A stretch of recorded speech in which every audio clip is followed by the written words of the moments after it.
नमस्कार. सत्यपरिचितमध्ये मी इरफान सैद आपल्या सर्वांचं स्वागत करतो. मीरा भाईंदरमध्ये पोलीस भरती सुरू आहे आणि काही दिवसांपूर्वी तरुण मुलं या ठिकाणी आली होती आणि ज्या ठिकाणी पोलीस भरती सुरू आहे त्या ठिकाणी असलेल्या रस्त्यावर ही मुलं झोपत होती.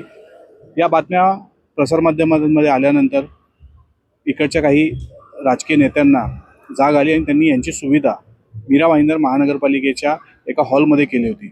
आता त्या तरुण मुलांची पोलीस भरती संपल्यानंतर आता महिलांची पोलीस भरती प्रक्रिया सुरू आहे आणि या पोलीस भरतीच्या प्रक्रियेसाठी देखील मुली रस्त्यावर झोपलेल्या आहेत. अक्षरशः माझ्या पाठीमागे पाहू शकता की हा जो रस्ता आहे या सर्व रस्त्यावर या ज्या महिला पोलीस भरतीसाठी आलेल्या आहेत त्या या रस्त्यावर झोपलेल्या आहेत आणि या ठिकाणी एकही महिला पोलीस नाही आहे आणि सध्या तरी एकही पोलीस या ठिकाणी जागेवर किंवा इथे त्यांच्या सुरक्षेसाठी असल्याचं दिसून येत नाही आहे.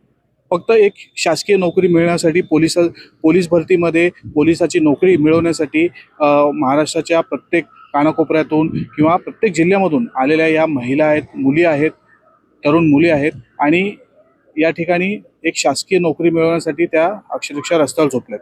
मात्र या ठिकाणी त्यांच्या सुरक्षेचा प्रश्न ऐरणीवर आला आहे, कारण की बाजूलाच एक झोपडपट्टी आहे. त्या झोपडपट्टीमध्ये काही महिला यांना याकडे येऊन रूम भाड्यावर देण्याच्या नावावर त्यांच्याशी वार्तालाप करतायत आणि काही ठराविक पैशांसाठी त्यांना रूम भाड्याने भेटत आहेत असं सांगत आहेत. तसंच या ज्या महिला रस्त्यावर झोपल्यात त्याखाली ज्या रस्त्यावर झोपताना त्यांच्याकडे अंथरूण नाही आहे आणि रस्त्यावर त्यांना झोपण्यासाठी फक्त 15 ते 20 रुपयामध्ये बॅनर उपलब्ध करून दिले जात आहेत. एका रात्रीसाठी बॅनर उपलब्ध करून द्यायचं, त्याचे फक्त 15 ते 20 रुपये हे शुल्क आकारत आहेत. ही सर्व बाब समाजसेवक, ज्येष्ठ समाजसेवक आहेत आणि माजी नगरसेवक रोहित सुवर्णा यांच्या निदर्शनास आली. आपण त्यांच्याकडूनच जाणून घेऊया की नेमका काय प्रकार आहे. रोजी, काय सांगाल? या ठिकाणी हा सर्व प्रकार अनेक दिवसापासून पोलीस भरतीसाठी तरुण मुलं मुली येत आहेत, मात्र त्यांची सुविधा होत नाही आहे. पोलीस प्रशासन देखील आणि पालिका प्रशासन यांचं कुठे ना कुठे संयुक्त हे होत नाही आहे आणि त्याच्यामुळे यांना रस्त्यावर झोपावं लागतं आहे. महाराष्ट्र राज्याचे मुख्यमंत्री देवेंद्र फडणवीस स्वतः गृहमंत्री देखील आहेत. त्यांच्याकडे गृह खातं आहे आणि या महाराष्ट्र राज्याच्या छोट्या छोट्या ग्रामीण भागातून आलेल्या या मुली आहेत, तरुण मुली आहेत आणि आज रस्त्यावर झोपलेत. आज चैत्र नवरात्रीचा पहिला दिवस आहे आणि आज या तरुण मुलींना रस्त्यावर बघून अत्यंत दुःख होत आहे की हा खरोखर संतांचा, महापुरुषांचा, महाराजांचा राज्य आहे का? कारण एवढी दुःखदायक परिस्थितीमध्ये त्या मुली नोकरीने आहेत, बेरोजगार आहेत, तरुण आहेत, शिक्षण घेतलेलं आहे, फक्त इथे उद्याची परीक्षेसाठी आलेले आहेत आणि रस्त्यावर झोपलेत. जरी एखाद्या मंत्र्यांनी त्यांची व्यवस्था भाईंदर पूर्वेला केले, पण त्यांना माहीत नाही, इथे आल्यानंतर त्यांना समजते की त्यांची व्यवस्था भाईंदर पूर्वेला केले गेले. इथून भाईंदर पूर्वेला जाण्यासाठी परत 150 ते 200 रुपये रिक्षावाले घेतात. तर त्या मुली ज्या बेरोजगार आहेत त्यांच्याकडे पैसाच नाही आहे. मग इथे का नाही महानगरपालिकेने बस सेवा इथून त्यांना तिथे घेऊन जाण्यासाठी व्यवस्था केली? ही सगळी करायला पाहिजे होती. कुठेतरी शासनामध्येच लोकल बॉडी मीरा भाईंदर महानगरपालिका आणि मीरा भाईंदर महानगरपालिकेची परिवहन सेवा आणि मंत्रिमंडळातल्या मंत्री आणि आमदारांमध्ये, तसंच गृह खात्यात पोलीस कमिशनर ऑफ पोलीस इथे मीरा भाईंदर असताना देखील यांच्यामध्येच कुठेतरी कॉर्डिनेशन नाही आहे. त्यामुळे ही अवस्था बघून अत्यंत दुःख होतं आहे. समोरच झोपडपट्टी आहे. काही वर्षापूर्वी एका बसमध्ये एका छोटीशा बालिकावर, अज्ञान बालिकावर अत्याचार झाला होता. एवढी मोठी घटना इथे माहीत असताना देखील आज इकडे पोलीस कर्मचारी, महिला पोलीस कर्मचाऱ्यांना ॲटलिस्ट गेटवर तरी बसवा. कुठल्याही पुरुषाला जाऊ देऊ नका. गेटवर एक पोलीस कॉन्स्टेबल जरी बसलं रस्त्याच्या दोन्ही कॉर्नरला तर निश्चिंतपणे त्या झोपू शकतील. कोणी त्यांचा व्हिडिओ काढू शकतो, काही होऊ शकतं उद्या. सरकारने याची काळजी घेतली पाहिजे होती. अत्यंत दुःख होतं या ठिकाणी येऊन बघताना की प्रशासनाचं दुर्लक्ष आहे. ते पण आज चैत्र नवरात्रीचा दिवस आहे, लोक पायात चपला नाही घालत 9 दिवस आणि सगळेच आमदार, मुख्यमंत्री, उपमुख्यमंत्रींचा कोपरीमध्ये नवरात्री देवीचा घटस्थापना आहे. माजी खासदार राजन विचार यांचा चराईला घटस्थापना आहे चैत्र देवीचं. इकडचे स्थानिक आमदार प्रताप सरनाईक त्यांचं देखील चैत्र देवीचं घटस्थापना आजच आहे मीरा रोडला. हे देवीची एका बाजूला पूजा आणि एका बाजूला महिलाही ह्या पण देवीच आहेत ना, यांच्यावर पण लक्ष द्यावी ही विनंती. काय वाटतं की जेव्हा यावेळी पोलीस भरती सुरुवात झाली आणि त्यावेळी पोलिसांना देखील माहिती आहे की या ठिकाणी तरुण मुली येणार आहेत, पालिका प्रशासनाच्या देखील त्यांच्या निर्देशनात आता आलेलं आहे कारण की अगोदर तरुण मुलं आली त्यांची रस्त्यावर सोय होती, मात्र असं असून देखील गैरजबाबदारपणा दाखवला जातोय का? आज भाईंदर पश्चिमेच्या नेताजी सुभाष मैदानच्या दोन्ही बाजूला रस्ता बंद करून त्या मुलींना असं म्हणावं की झोपण्याची व्यवस्था प्रशासनाने केली आहे का हा डाऊट आहे. कारण एका रोड चालू आहे, मुंबईला जायचा रोड, मुंबईवरून यायचा रोड एकाच बाजू चालू आहे. 2 दिवसांनी ईद आहे, या ठिकाणी मोठ्या प्रमाणामध्ये दर्गा असल्यामुळे बाहेरून लोक येतात. मुंब्रा, कल्याण, मीरा रोड, माहीम, मुंबईवरून लोक बाईक किंवा कारने येतात.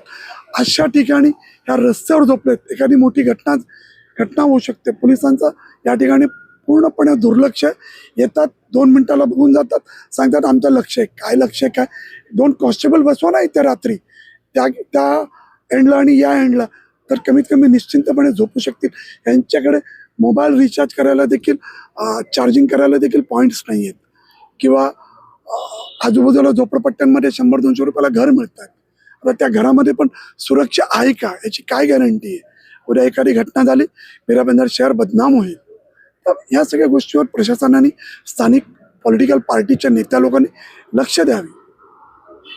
आजूबाजूच्या झोपडपट्टीमधल्या काही महिलांनी आणि काही पुरुषांनी एक व्यवसाय चालू केला आहे आणि त्यांना ही एक संधी झालेली आहे. पोलीस भरती आहे म्हणून त्यांना एक संधी भेटली आहे ही व्यवसाय करायची. त्यांना घर भाड्याने उपलब्ध करून देणे, त्यांना बॅनर म्हणून झोपण्यासाठी अंतरून म्हणून करून देणं.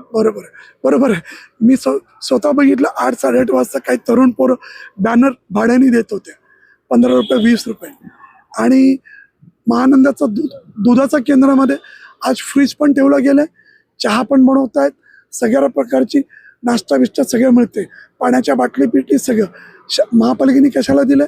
दूध केंद्राच्या नावाने कोल्ड्रिंक विकली जाते. सगळे ठीक आहे, सोर्स ऑफ इन्कमसाठी माणूस काही करतो, पण एका प्रकारचा रोजगार पण झाला. पण सेफ्टी काय? सेफ्टी फार महत्त्वाची आहे. त्या मुलींच्यावर कुठल्याही प्रकारचं त्यांच्यावर अन्याय किंवा अत्याचार होऊ नये याच्यासाठी पोलीस प्रशासनाने काय काळजी घेतली याचं मला दुःख होते आज. नक्कीच मोठा या ठिकाणी हा विषय आहे. महिलांची जी सुरक्षा आहे ती ऐरणीवर आली आहे. या सर्व संदर्भात आता राजकीय पक्ष देखील यांनी हस्तक्षेप केलेला आहे. मनसेचे विधानसभा प्रमुख सचिन पोपळे जी आपल्यासोबत आहेत, त्यांनी या विषयावर काय आपलं मत व्यक्त केलं ते जाणून घेऊया. मीरा भाईंदरमध्ये पोलीस भरती सुरू आहे आणि यावेळी यापूर्वी देखील काही तरुण मुलं या ठिकाणी रस्त्यावर झोपल्यानंतर त्यांची सोय करण्यात आली होती, मात्र आता महिला आणि काही तरुण मुली रस्त्यावर झोपल्यात. काय सांगाल? महाराष्ट्राचं माहीत नाही, पण मीरा भाईंदरमध्ये काहीतरी वेगळंच अघटित काहीतरी घडण्याची वाट बघत आहेत. तुम्ही माझ्या मागे पाहू शकता, या सर्व पोलीस भरतीसाठी मुली आलेल्या आहेत आणि त्या पोलीस भरतीसाठी किती कष्ट घेतात, किती मेहनत घेतात, रस्त्यावर झोपलेले आहेत. माझ्या मते सरकारने लाडक्या बहिणी योजना काढून त्यांना 1500 देऊन जे मतदान मिळवलं आणि ते सरकार स्थापन केलं, त्यानंतर या लाडक्या बहिणीकडे किंवा त्या लाडक्या बहिणींच्या मुलीकडे कोणी पाहत नाही. हे दुर्दैव आहे. पण मला असं वाटतं याच्या अगोदरही आपण न्यूज लावल्या होत्या पत्रकारांनी, आम्ही इथे आलेलो, पाणी वाटप केलं, चर्चा झाली. त्यानंतर मीरा भाईंदर शहराचे मंत्री यांनी हॉल घेऊन त्या ठिकाणी त्यांना जेवण्याची राहण्याची व्यवस्था केली होती, ते पुरुषांना केलेली. पण महिलांची भरती चालू झाल्यानंतर या ठिकाणी प्रताप सरनाईक कुठे दिसत नाही. त्यांनी गाणं लावताना लावलेलं आहे, लाडक्या बहिणीचा लाडका हा भाऊ प्रताप सरनाईक.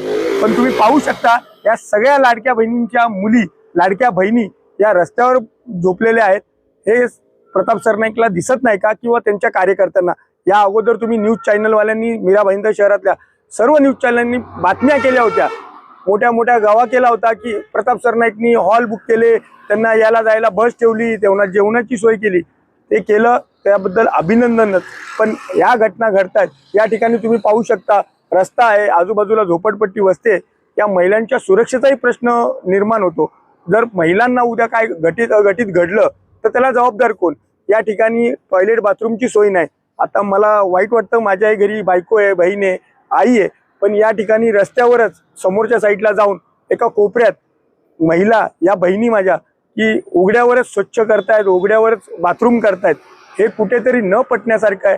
तरी माझी पुन्हा एकदा महानगरपालिकेला विनंती आहे, महाराष्ट्र पोलिसांना विनंती आहे, इकडचे पोलीस आयुक्त यांना विनंती आहे की कमीत कमी पुरुषांची नाही पण या लाडक्या बहीण या महिला आहेत यांची तरी सोय कराय. उद्या भविष्य आहे, या भविष्याकडे पाहिलं पाहिजे, ही आमची मागणी आहे महाराष्ट्र नवमान सेनेची.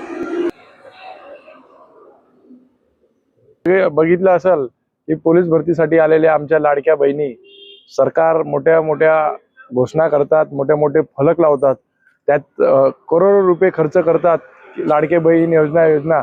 पण आज माझ्या पाठीमागे जर तुम्ही बघितलं इथे 100 पेक्षा जास्तहून महिला आज आपल्या रस्त्यावर झोपलेल्या आहेत, इकडे भरतीसाठी आलेल्या आहेत. इकडचे स्थानिक लोकप्रतिनिधी असो, आज एवढे मोठे एक हाती सत्ता मिळवणारे भारतीय जनता पार्टीचे कोणतेही लोकप्रतिनिधी या ठिकाणी येऊन या बहिणींना महिलांना कोणीही मदत करताना दिसत नाही, त्यांची कोणत्याही प्रकारची सोय करताना दिसत नाही.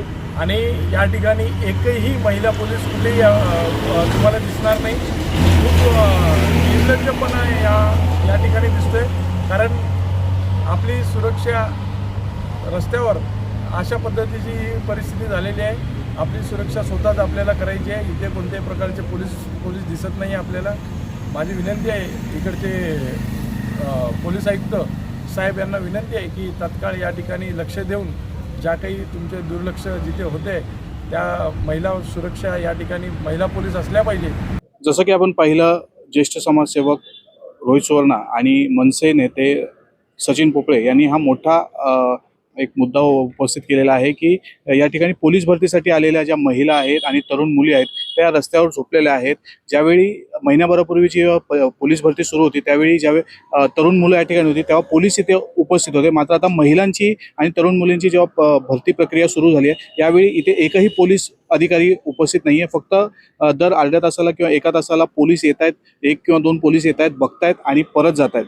त्यामुळे या सर्व महिलांची जी सुरक्षा आहे ती ऐरणीवर आली. याकडे प्रशासन आता लक्ष देणार आहे का?